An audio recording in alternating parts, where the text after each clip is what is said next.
Sachs, where she showed sympathy to Wall Street. The impact on the race as we look ahead right now on Sunday Morning Futures.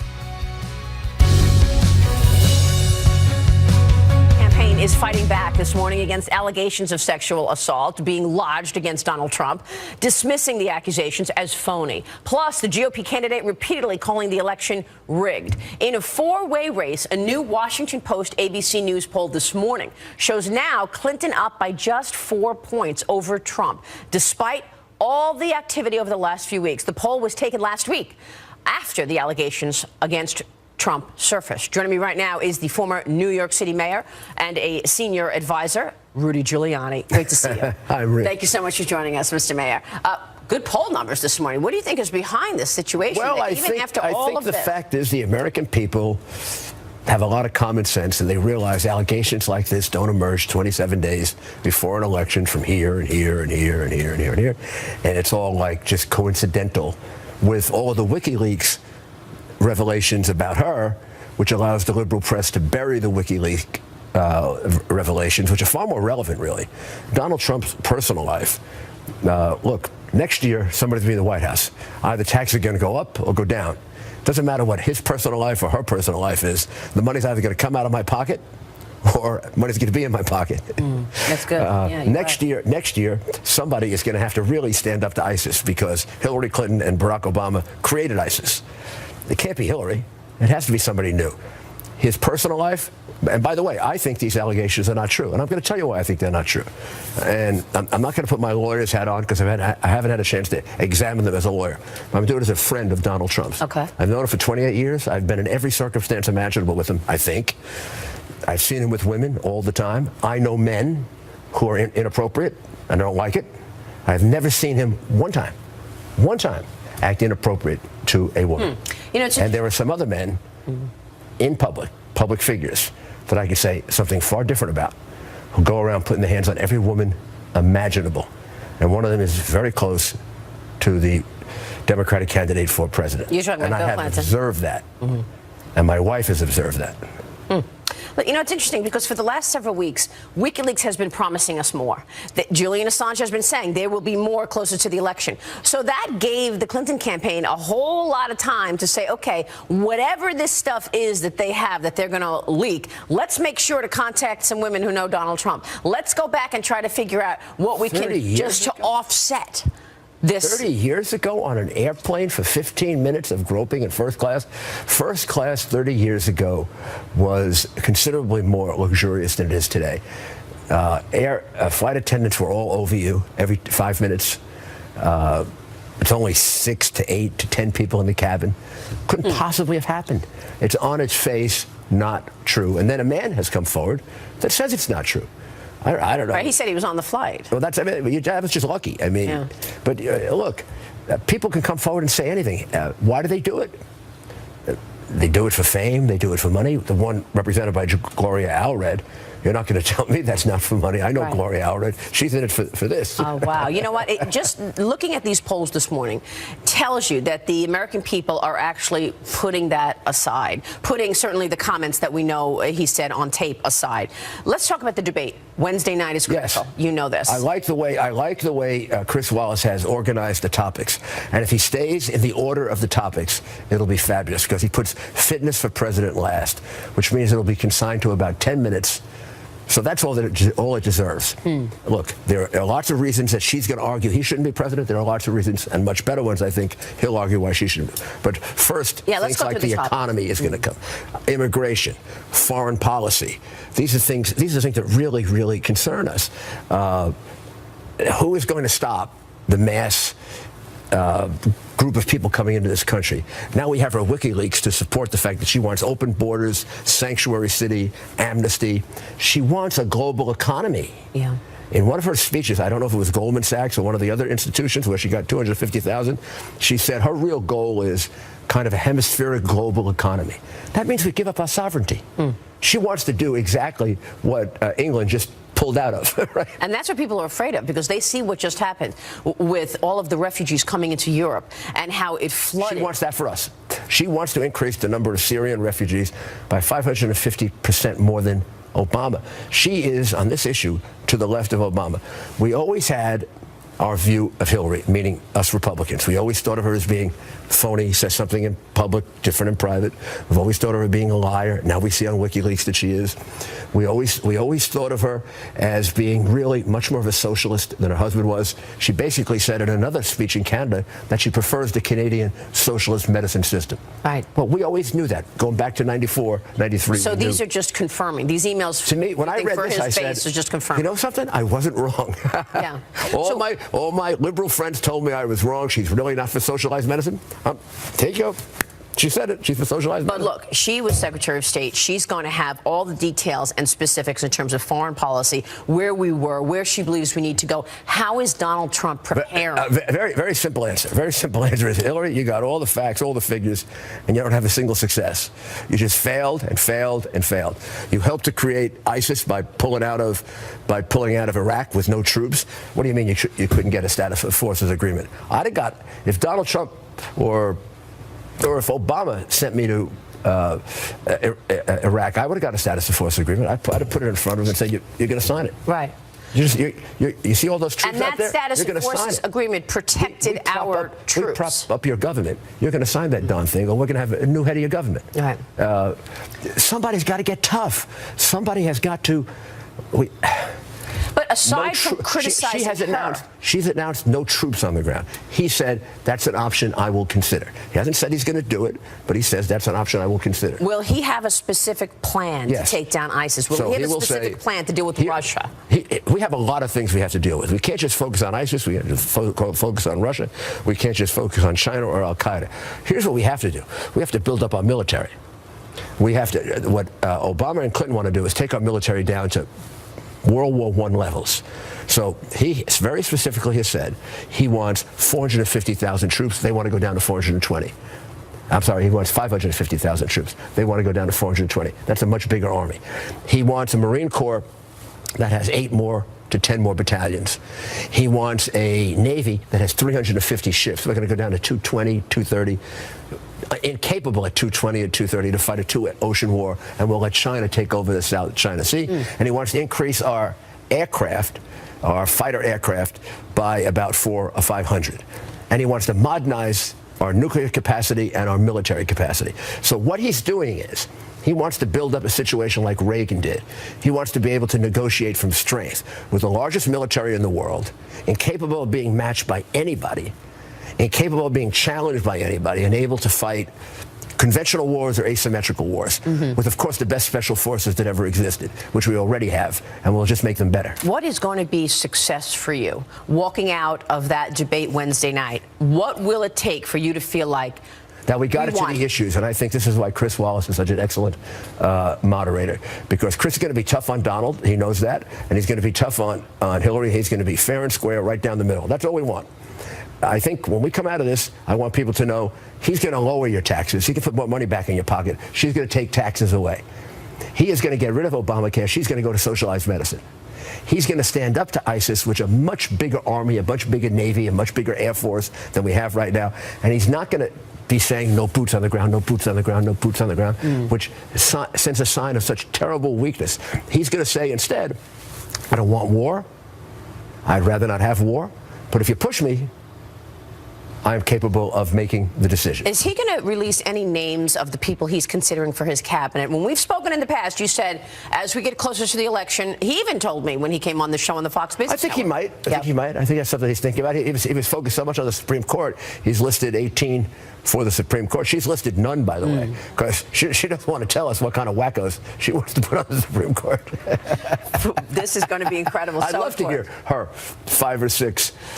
They want to redo the Constitution and make us an international government, and we should be using international law instead of American law. You think that'll help Trump? Oh, yeah. I want to see a couple of those names. I want a couple of those names, because I bet I can get some law review articles about them, how we should really just become part of the whole international scene, and we're no better a country than anybody else. Incredible. Rudy Giuliani, great to see you. Thank you so much for joining us.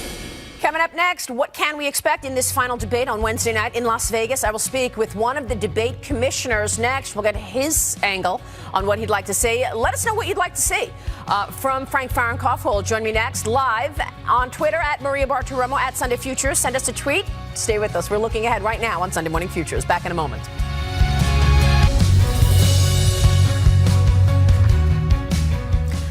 Well, countdown mode, the third and final debate is set for this Wednesday night, 9 p.m. Eastern Time, live from the campus of the University of Nevada, Las Vegas. And for the first time ever, a Fox News journalist will moderate a general election presidential debate, our own Fox News Sunday anchor, Chris Wallace. Here are the topics that Chris has laid out. Debt and entitlements, number one, the economy, the Supreme Court, immigration, foreign hotspots, and the candidates' fitness to serve as presidents. These are the topics that Chris will go through. Joining me right now is Frank Fahrenkopf. He is the co-chairman of the Commission on Presidential Debates. And Frank, it is good to see you. Thanks so much for joining us this morning. From your standpoint, what should we expect Wednesday night? Well, you know, the focus of the Commission on Presidential Debates has always been to help educate the voters on where the candidates are on the major issues. And as Rudy just explained in your interview prior to my coming on, Chris Wallace has laid out some really critical issues that, as far as I know, really have not been discussed in detail in the prior debates.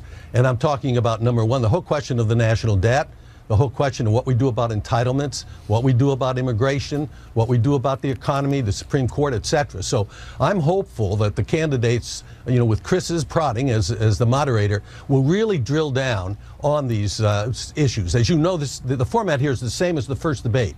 Chris will divide the 90 minutes into 6 15-minute segments. He'll start by asking a question on one of those topics he mentioned. Each candidate will get 2 minutes to respond.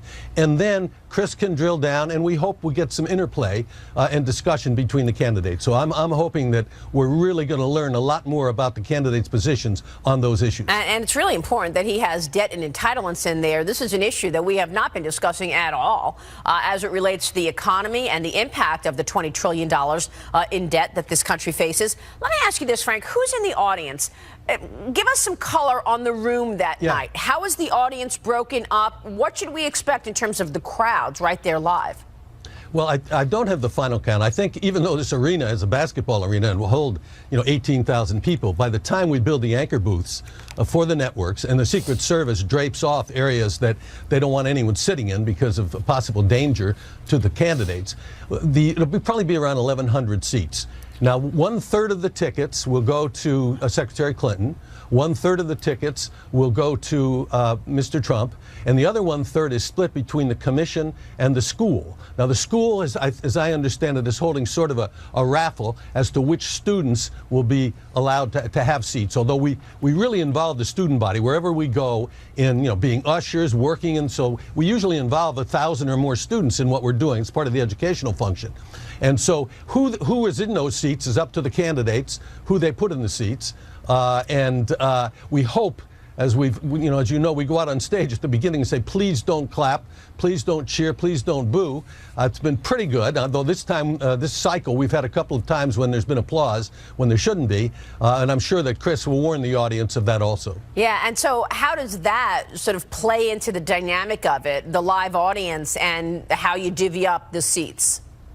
Well, that has nothing to do with it. I mean, we don't make that determination. We don't ask, who they're going to have in their seats and where they're going to sit. That's up to them. They have the tickets. Right. But historically, we've really had a lot of luck by keeping the audience out of it, because what happens when you applaud, you take away time from the candidates and from the moderator. I think the reason we're having problem this time, Maria, is those primary debates that were held for so many months, and people were cheering and yelling, and so it's hard to go back to where we were in past cycles when there really was not that sort of interruption. Yeah, I was there, and it was difficult when you had 16 people on stage, certainly during the primary. Let me ask you this, Frank, in terms of the polls this morning, we were just talking about them with Rudy Giuliani, and I've got Newt Gingrich coming up to talk more about that. What's your take on that? Does that tell you anything about where we are leading into this debate, which of course is going to be critical? Well, I think what we're seeing here is a continuation of what we saw in both primaries. The American people have fundamentally, for a couple of years, been very unhappy with most institutions. It's not only with Washington, Congress, the White House, but, you know, with some of the problems. I'm Catholic, I know you are. The problems in the Catholic Church, corporations, banks. So there's an uneasiness, an unhappiness among the American people, and they're looking where they're going to go to make the right decision for the future. Right. And real quick, Frank, I know that Chris has released the topics. Will anyone see those questions that Chris is going to be asking before this debate? Absolutely not. The moderators are the sole judge of what they're going to ask.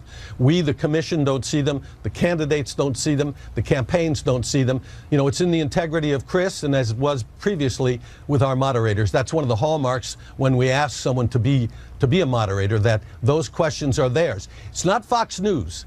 That even though Chris works for Fox News, right, this was a pick of Chris Wallace because of his integrity and his history. And the same was true of the other moderators in this cycle. Right. This is great. Okay, Frank, we'll be watching an important debate. Thanks, we Maria. appreciate your time this morning. We'll see you soon, sir. Up next, the battleground states, what the latest polls reveal, plus the ads hitting the airwaves. Pollster Frank Luntz is joining me, and he's going to take a look at all of that as we look ahead on Sunday Morning Futures right now. Stay with us.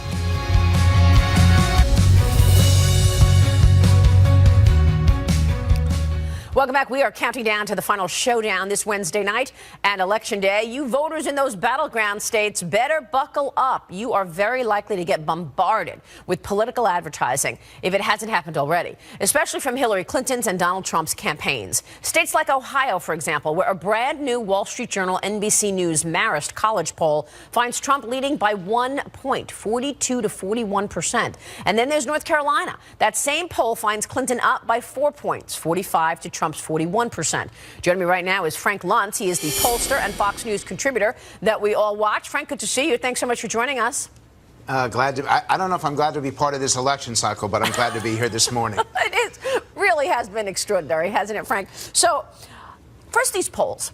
How extraordinary is it to you that after all of this that we have seen and heard and reported on around the Trump campaign last couple of weeks, he's only down by 4 points? What does that say? It tells me that Hillary Clinton is still incredibly unliked and that millions of Americans do not want to vote for her. But the same can be said for Donald Trump.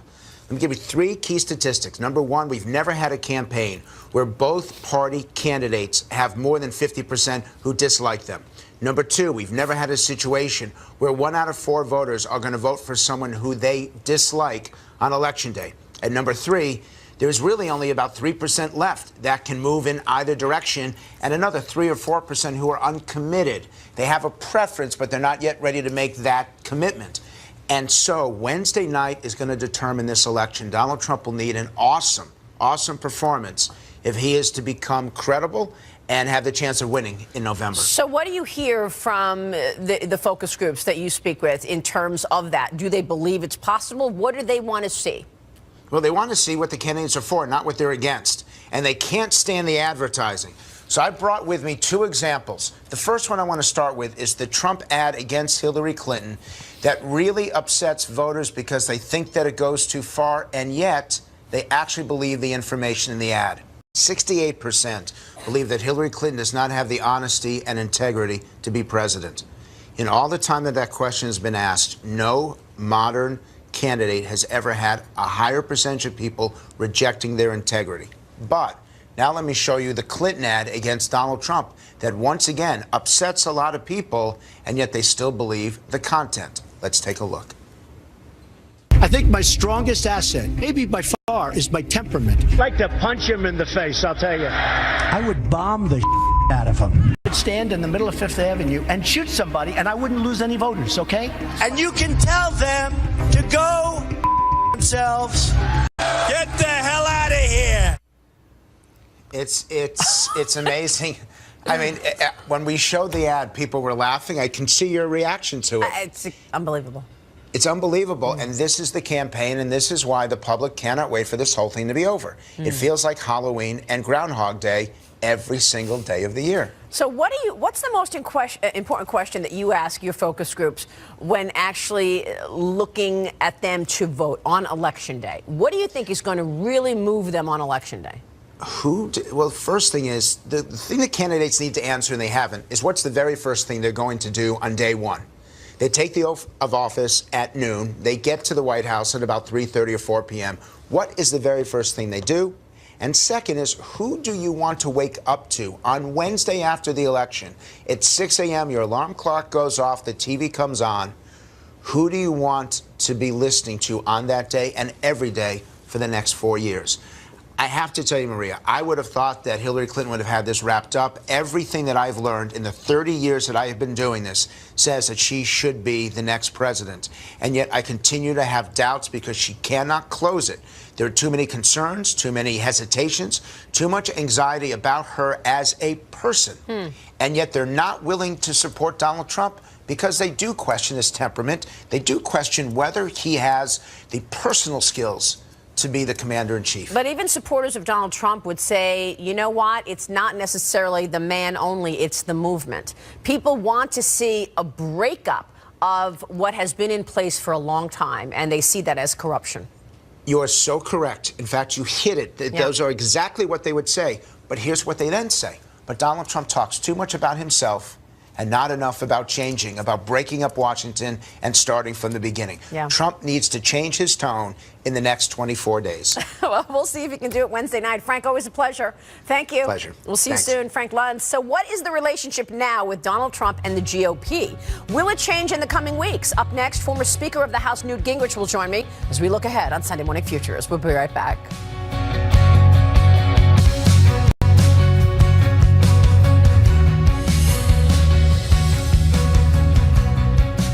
Welcome back. Growing tensions between Donald Trump and the Republican Party in the final weeks of the presidential campaign. 3 weeks to go. House Speaker Paul Ryan, who's had his differences with Trump, now being pressured to embrace a new strategy. Simply ignore Trump.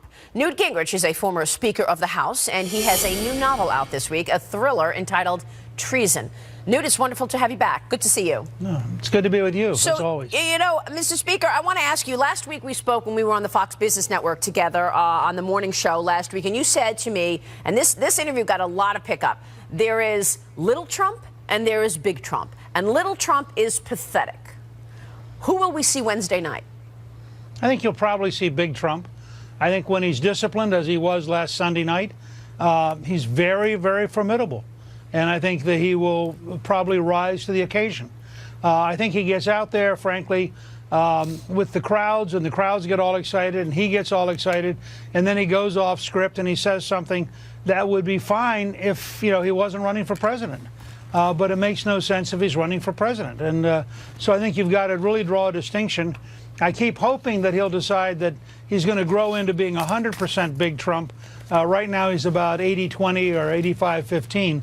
And that last piece of the old private sector, I can say smart alecky things, really undermines his candidacy. It's the number one reason he's not beating Hillary by 10 or 15 points, is that this particular part of his personality has not matured into being what we want in a president. And I think, you know, his supporters just blow it off because they know he's not a politician. And they prefer having a non-politician rather than the same old corruption is how they see it. Sure. And then here's the challenge, Maria.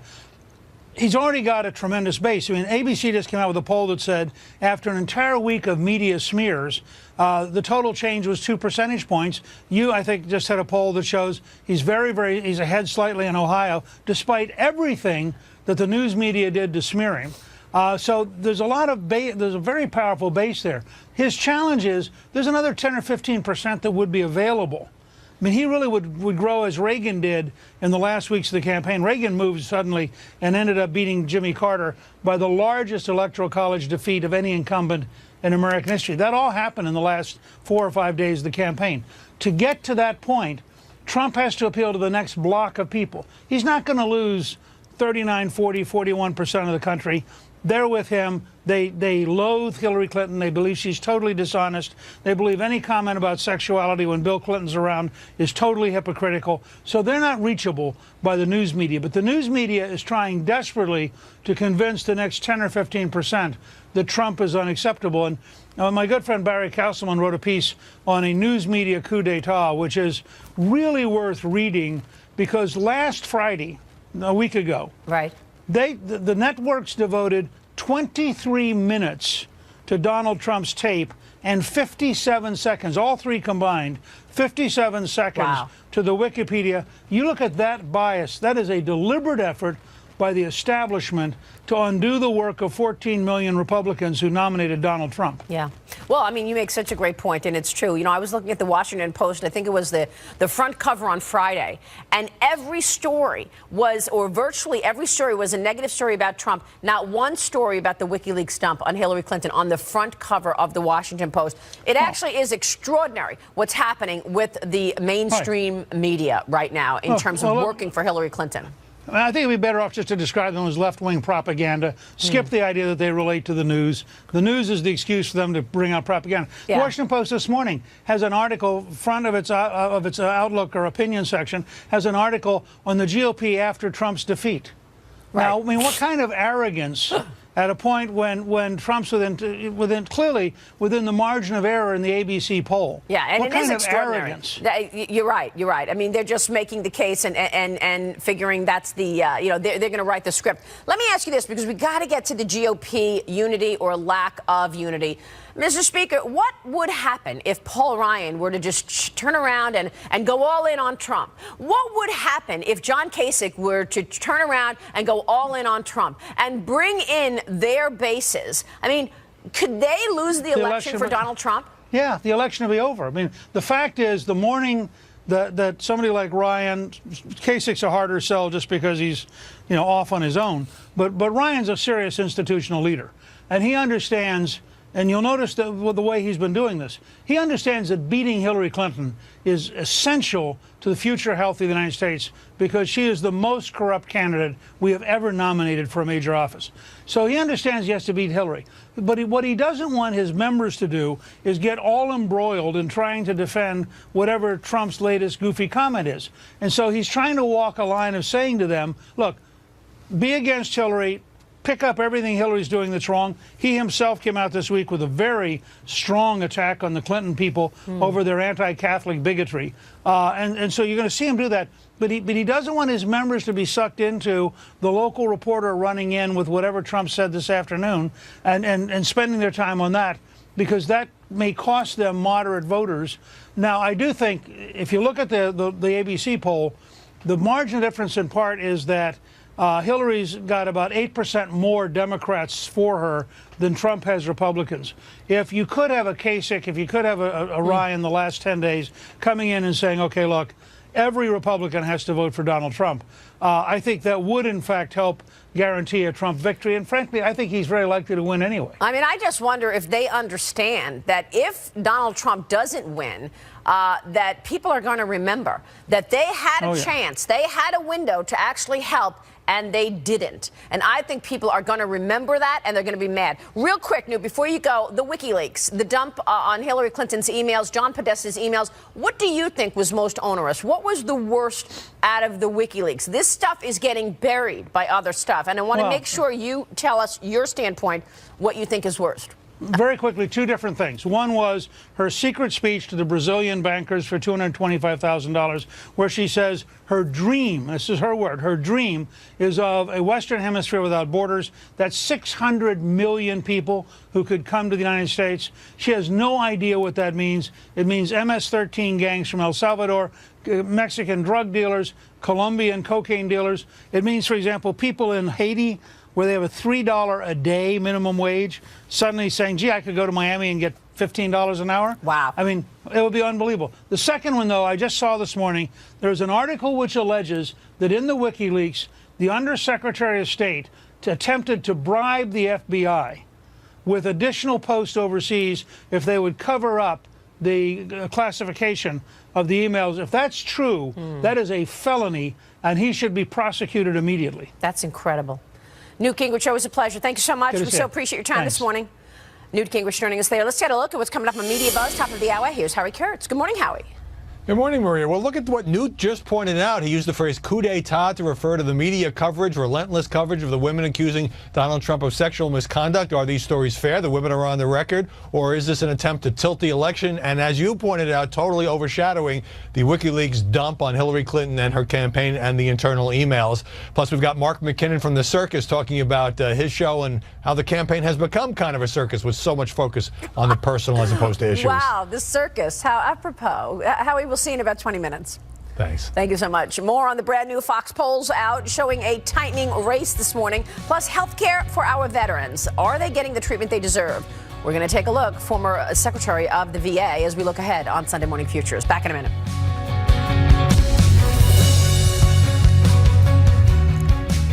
Welcome back. More money is flowing to the Veterans Affairs Hospital in Phoenix, which of course became the center of a major scandal after it was revealed that dozens, perhaps more than 200 vets had died while waiting for care.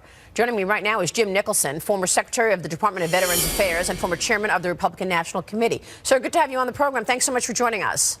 Good morning. First, tell me, what is wrong with the Veterans Affairs? Why so many complaints and bad treatment of our vets? Basically, there are major structural flaws at the VA. The head of the VA is the CEO of the biggest healthcare provider in the United States. He has a tremendous amount of responsibility, and he doesn't have the authority. I'd like to use a parallel of say, the Army. Take the Chief of Staff of the Army. As an Army deployed out there to serve our country and defend us, as the VA Secretary is there to serve our veterans. If the Chief of Staff has an installation that isn't functioning, he can relieve that commander and he can go to another base that has a very good commander and transfer him there to take over that command. The VA Secretary cannot do that.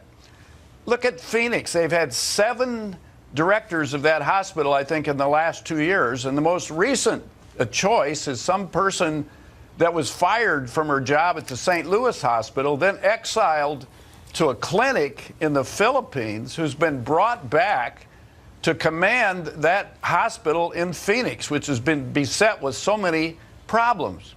Now, you've got to know that the Secretary of the VA is a good man, right? And he understands the structural demands of that organization, but he is hamstrung by the Civil Service Commission and the unions, and he needs to have the authority that goes with his responsibility to go transfer people, to hire people from the outside who have that capability to come in and take over those VA medical centers. Yeah, I mean, and the real regret over this, Maria, is that the veterans are suffering as a result of these organizational structural flaws. Well, I mean, it's similar to the school system, whereas, you know, because of the unions, you can be the principal, but you can't act like a CEO in business would. I mean, a CEO in business wants to get the best players on the field. They want to put the best players, the most talented, hardest working people in the jobs. But a CEO can do that, but the head of a school, the principal, can't. They can't take a teacher out. They can't put a new teacher. Same thing with the VA. So it's this bureaucracy. It's a good parallel, very good parallel. And the teachers' unions, they're not for the students, right? And the unions inside the VA are not for the veterans. They're for the employees. Yeah. Well, I think they had another case where they fired an employee recently. Went to an arbitration. The union defended this person who was lying, yeah, and it was at abused patients, and the union defended her. Let me ask you this before we go, because, Jim, I know that I could talk to you about this all morning, really, and I so appreciate your insights, and just saying it real straight is exactly what the issue is. You are also the former chairman of the Republican National Committee. What do you say about what's going on right now with so many within the GOP not supporting their candidate, Donald Trump? I say what I used to say when I was chairman, which was we have to hang together or we'll hang separately. Unity is a prerequisite in any election that the Republicans are competing in, because we have an uphill battle, and we have to be at our best, and we have to be united. And I would say what Speaker Gingrich just said is that these people who have legitimate problems, I think, sometimes with the rhetoric of Donald Trump. Right. I mean, he's a kind of a macho maverick, non-politician, but he loves our country, And he will make our country stronger. He will defend our borders. He will defend life. He will see that we have lower taxes and more growth, and these people that are suffering from this sluggish economy will have new opportunities at jobs and invigoration. And he just brings a whole fresh perspective to our government. And he would, by the way, to the VA. If he took a look at these organizational Byzantine structures at the VA, he would change those as quickly as he could. It will take legislation to do that, but you can darn sure bet that he'll be an advocate for that. Well, he's certainly for our promising veterans. that. You're absolutely right. Jim, good to see you. Thanks so much for stopping by this morning. We appreciate your time.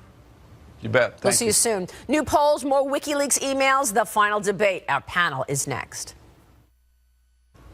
Welcome back. Let me bring in the panel. Ed Rollins, former campaign manager for the Reagan-Bush ticket in 1984, the chief strategist for a Trump super PAC. Jessica Tarlov, a Democratic pollster and strategist and a senior political analyst for Schoen Consulting. And Steve Moore, Trump economic advisor and Fox News contributor. Good to have you guys. Thank you. We know what the topics will be on Wednesday night's debate. What are you expecting? Trump, throughout this campaign, has said, anytime I want to be presidential, I can be presidential. If there's ever a night he needs to be presidential, it's this coming week.